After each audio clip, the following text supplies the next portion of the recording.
কাহিনী এটি প্ৰেৰণাদায়ক কাহিনী আৰু আজিৰ কাহিনী জ্ঞান শ্ৰেষ্ঠ নে ব্যৱহাৰ শ্ৰেষ্ঠ। বহু দিনৰ আগৰ কথা। কুণ্ডিল নামেৰে এখন বৰ বিশাল ৰাজ্য আছিল আৰু সেই ৰাজ্যৰ ৰজা আছিল ৰজা বিক্ৰমাদিত্য। ৰজাই ৰাজ্যৰ প্ৰজাসকলৰ কুশলৰ বাবে নানান ধৰণৰ ব্যৱস্থা হাতত লৈছিল আৰু সেইবাবেই ৰাজ্যৰ সকলো প্ৰজাই মহাৰাজক বৰ ভাল পাইছিল। ৰজা বিক্ৰমাদিত্য বৰ গুণী আৰু বৰ জ্ঞানী আছিল। কুণ্ডিল ৰাজ্যত এজন ঋষি আছিল আৰু ঋষিজনক ৰাজ্যৰ সকলো প্ৰজাই বৰ শ্ৰদ্ধা কৰিছিল আৰু ঋষিজনেও সদায় ৰাজসভালৈ আহি সদায় জ্ঞানৰ কথা কৈ যায়।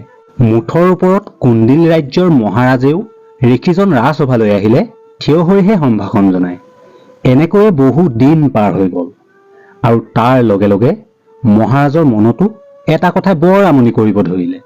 মহাৰাজৰ প্ৰশ্ন, এই পৃথিৱীত জ্ঞান শ্ৰেষ্ঠ নে ব্যৱহাৰ শ্ৰেষ্ঠ? এই কথা জানিবলৈ মহাৰাজে বৰ ইচ্ছা প্ৰকাশ কৰিলে। মহাৰাজে এই প্ৰশ্নৰ উত্তৰ বিচাৰি তাৰ মন্ত্ৰী মহামন্ত্ৰীসকলকো সোধা পোছা কৰিলে, কিন্তু কোনেও সঠিক উত্তৰ দিব নোৱাৰিলে।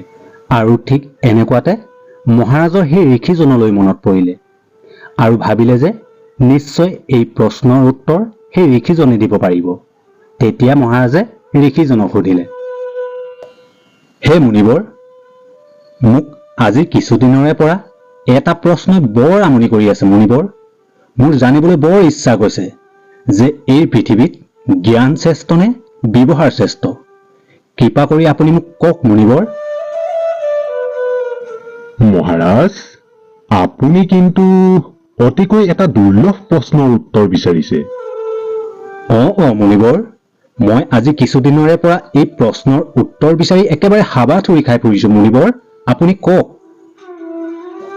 মই এই প্ৰশ্নৰ উত্তৰৰ বাবে একেবাৰে ব্যাকুল হৈ আছো মুনিবৰ। মহাৰাজ, আপুনি একো চিন্তা নকৰিব। মই নিশ্চয়কৈ আপোনাক এই প্ৰশ্নৰ উত্তৰ দিম, কিন্তু মোক এক সপ্তাহ সময় লাগিব মহাৰাজ।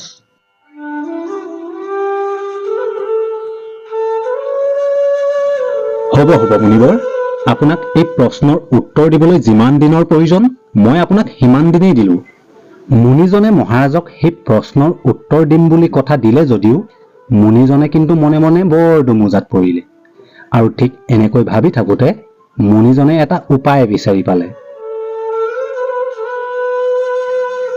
মুনিজনে সেই দিনাখনৰে পৰা মহাৰাজৰ ধনৰ কোঠালিৰ পৰা এপদ এপদকৈ ধন চুৰ কৰিব ধৰিলে।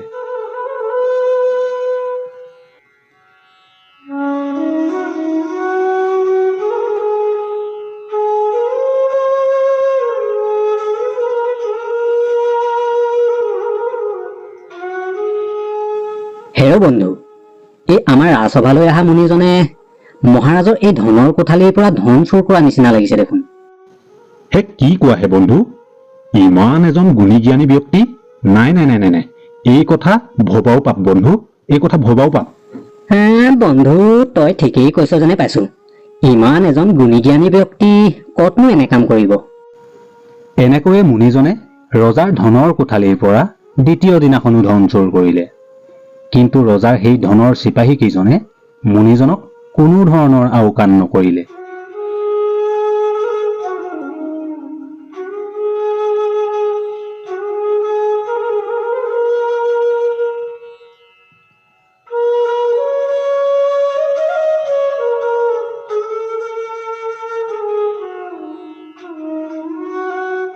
এনেকৈয়ে মুনিজনে এদিন দুদিনকৈ তৃতীয় দিনাখনো ৰজাৰ ধনৰ কোঠালিৰ পৰা ধন চুৰ কৰিবলৈ বুলি গ'ল।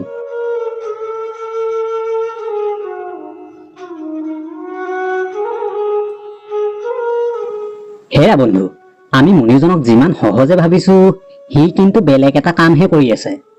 মুনিজনে সদায় এই ৰজাৰ ধনৰ কোঠালিৰ পৰা ধন চুৰ কৰিছে বন্ধু, ধন চুৰ কৰিছে। বন্ধু, তই ঠিকেই কৈছ। ময়ো কিন্তু এই কথাটো লক্ষ্য নকৰা নহয়। গতিকে বুজিছ বন্ধু, এই কথাটো আমি মহাৰাজক অতি শীঘ্ৰেই জনাবই লাগিব। বছ, আৰুনো কি আছিল?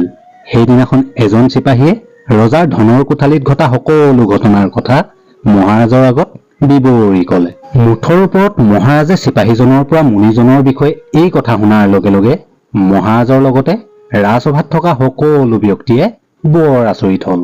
আৰু মুনিজনে সেইদিনাখন ৰাজসভালৈ আহিছিল যদিও ৰাজসভাত থকা কোনো ব্যক্তিয়ে মুনিজনক কিন্তু থিয় হৈ সম্ভাষণ নজনালে।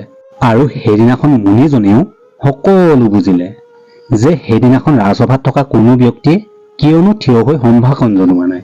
আৰু ঠিক তেনেকুৱাতে মহাৰাজে মুনিজনক গৰজি মাত লগালে। মুনিবৰ, এয়া মই কি শুনিছো? আপোনাৰ নিচিনা এজন গুণী জ্ঞানী ব্যক্তিয়ে ৰাজ্যৰ ৰাজভাণ্ডাৰৰ পৰা ধন চুৰ কৰিছে। মহাৰাজ, কথাটো নোহোৱা নহয়, আপুনি ঠিকেই শুনিছে। আপুনি জানেনে মুনিবৰ, এই ৰাজ্যত চোৰৰ শাস্তি কি হ'ব পাৰে? মহাৰাজ, আপুনি একো চিন্তা নকৰিব। মই ৰাজ্যৰ ৰাজভাণ্ডাৰৰ পৰা যিমান ধন চুৰ কৰিছিলো, এয়া মই আপোনাক দিবলৈ লৈ আহিছো। কি মুনিবৰ?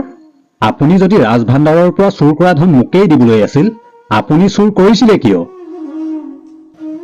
মহাৰাজ, আপোনাৰ বাৰু মনত আছেনে যে আপুনি মোৰ ওচৰত যে এটা প্ৰশ্নৰ উত্তৰ বিচাৰিছিলে?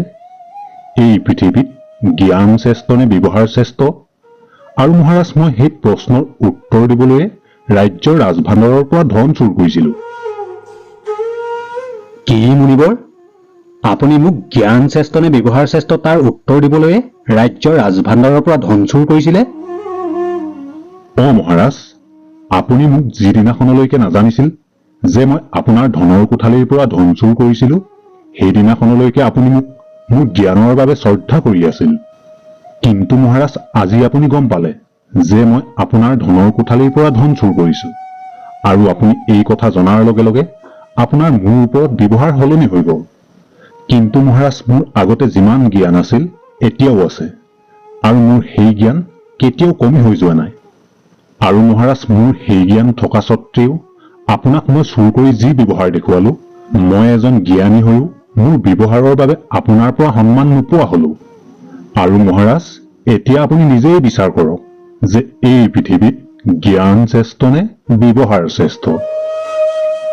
সেইদিনাখন মুনিজনে মহাৰাজৰ আগত সকলো কথা বিৱৰি কোৱাত মহাৰাজৰ তাৰ প্ৰশ্নৰ উত্তৰ বিচাৰি পাবলৈ অকণো সময় নালাগিল যে এই পৃথিৱীত জ্ঞান শ্ৰেষ্ঠ নে ব্যৱহাৰ শ্ৰেষ্ঠ।